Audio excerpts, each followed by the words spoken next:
केशव जी, शत्रु संपत्तियों को लेकर आपने कई बार जो है सूचना अधिकार अधिनियम 2005 के तहत ITI मांगी है।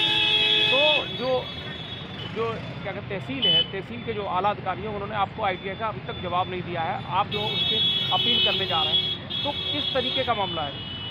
देखिए, कई बार योगी सरकार माननीय मुख्यमंत्री जी ने RTI शत्रु संपत्ति को लेकर कब्जा मुक्त कराने की पहल की और अभी पिछले माह योगी जी ने शासनादेश जारी किया और अखबारों में भी आपने पढ़ा होगा, छपा भी है, बड़ी मीडिया में भी छपा है कि शत्रु संपत्तियों से कब्जा मुक्त कराकर तहसील अपने अंडर में ले।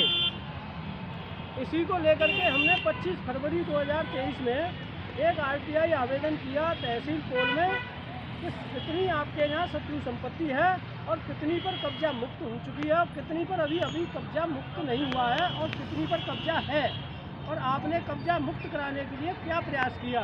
लेकिन एक माह बीतने पर भी उन्होंने अभी तक शत्रु संपत्ति से संबंधित कोई भी RTI का जवाब नहीं दिया है।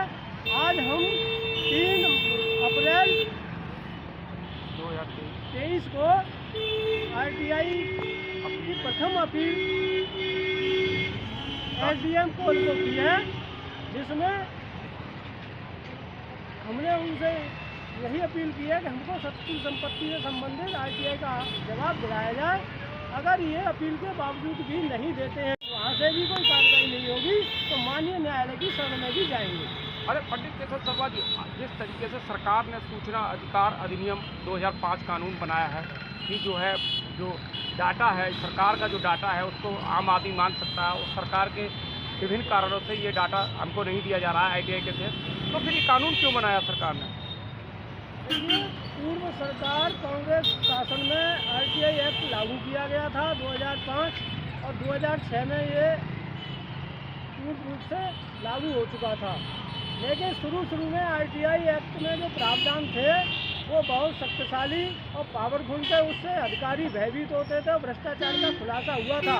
और भ्रष्टाचार का जब खुलासा हुआ तो उसमें कांग्रेस की सरकार चली गई और मोदी सरकार आ गई 2014 में।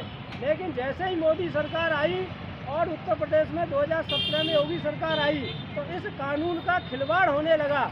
अधिकारी नीचे के बाबुओं से दलाली करने लगे और RTI एक्टिविस्टों को धमकियां, जान से मारने की धमकियां, उन पर झूठे मुकदमे और जो बड़ा भ्रष्टाचार का खुलासा होता है तो राज्य सूचना आयोग भी उस भ्रष्टाचार में लिप्त होता है। और वहाँ जब लखनऊ अपील में जाते हैं RTI कार्यकर्ता तो उन्हें भी डराया धमकवाया जाता है।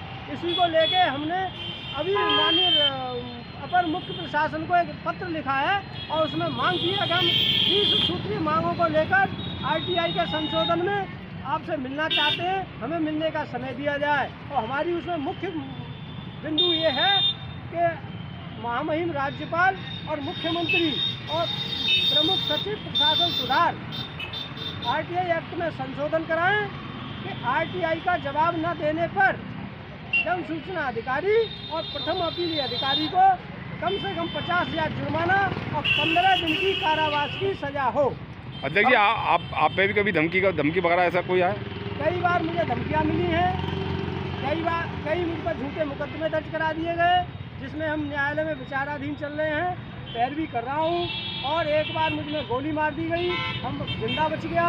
और उन्हें कई बार फर्जी शिकायतें थानों में, चौकियों में दे दी जाती हैं, जो सत्यता पर वो खत्म कर दी जाती है। तो क्या आप इनकी धमकियों से डरे नहीं अभी तक? मुझे न डरना है, न डरता हूँ, न भयभीत होता हूँ। आर्टिकल RTI एक्ट के 125 पेज पर लिखा है कि अगर आप जैसे लोग डर जाएंगे, धमक जाएंगे, बैठ जाएंगे तो आगे RTI कानून का कौन करेगा? वाला हूँ, न धमकने वाला हूँ, न घर बैठने वाला हूँ, भ्रष्टाचारियों का बहुत बहुत स्वागत है आपका क्रांतिकारी खबर में। शर्मा जी, बहुत बहुत बधाई आपके लिए। अध्यक्ष जी, अरे रुको अभी। अध्यक्ष जी, अब तक कितनी RTI मांग चुके हैं आप? लगभग हम 7,000 से ऊपर RTI आवेदन कर चुके हैं। तो मेरे पास विद प्रूफ हमारे घर पर सुरक्षित है। 7,000 RTI? जी।